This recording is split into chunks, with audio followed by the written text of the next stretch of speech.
incontro col ministro Stefani riparte la trattativa.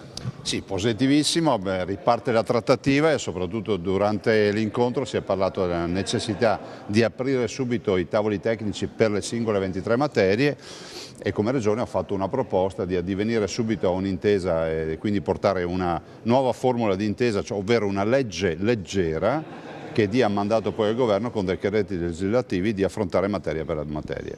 Che tempi prevede? Beh, se si va con questa formula leggera che è già stata utilizzata nel 1970 per la Costituzione delle Regioni, dove il Parlamento dava mandato e delega al Governo, la si è fatta nel 75 per dare competenze alle Regioni, la si è fatta nel 97 con le Bassanini, diciamo che i tempi sono assolutamente comprensibili e si possa chiudere questa partita alla volta di fine anno.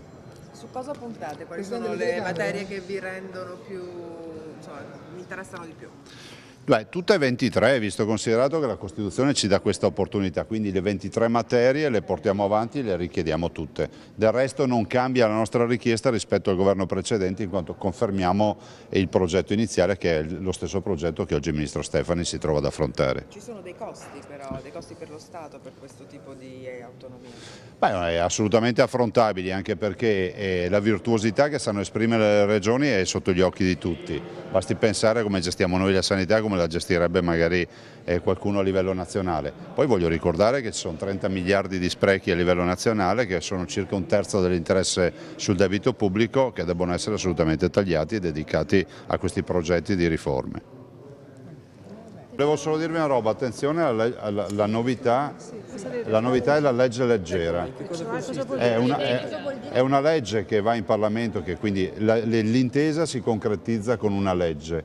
La legge, invece di andare in Parlamento, secondo noi, con tutta una sfilza di materie, per ogni materia dire cosa ci dai, eccetera, ci va dicendo il comma 3 del 116 dice che prevede questo. Diamo mandato al Governo, materia per materia, di definire con decreti legislativi cosa dà per ogni materia. Ma la legge leggera deve avere l'approvazione a maggioranza del Parlamento, è sempre intesa, ma dà mandato al Governo di poi...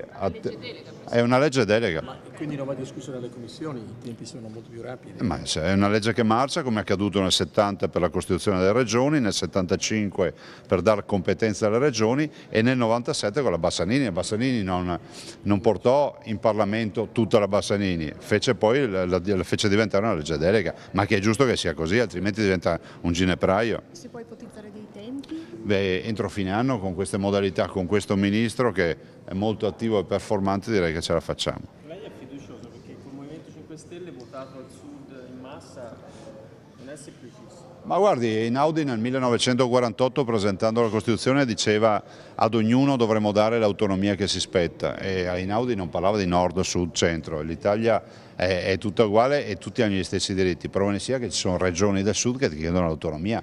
Penso all'amico Emiliano in Puglia, piuttosto che la Campania, o che so, Totti che annuncia di volere l'autonomia in Liguria e molto altro ancora. Del resto il disegno nella Costituzione dello Stato era uno Stato federale, la gestione è stata centralista. Il fatto di essere stati ricevuti prima della Lombardia e dell'Emilia Romagna, che pure era andata per conto suo in maniera più celere, è un favore tra veneti? No, guardi, di un lavoro diverso? Ma è indubbio e pur vero che il Veneto è partito nella notte dei tempi, ha avuto 2 leggi bocciate in Corte Costituzionale negli ultimi 20 anni.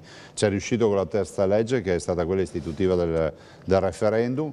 E poi c'è anche da dire una cosa, che tutti ci riconoscono di essere stati l'apripista su questa partita e noi siamo pronti anche con l'analisi delle 23 materie. Saranno 3 percorsi simili, uguali, Veneto, Lombardia ed Emilia Romagna, o differenti? Ma se l'intesa è con legge leggera, con legge delega, assolutamente sì, nel senso che l'intesa può valere, però ricordo sempre che la Costituzione dice intesa tra Regione e Stato.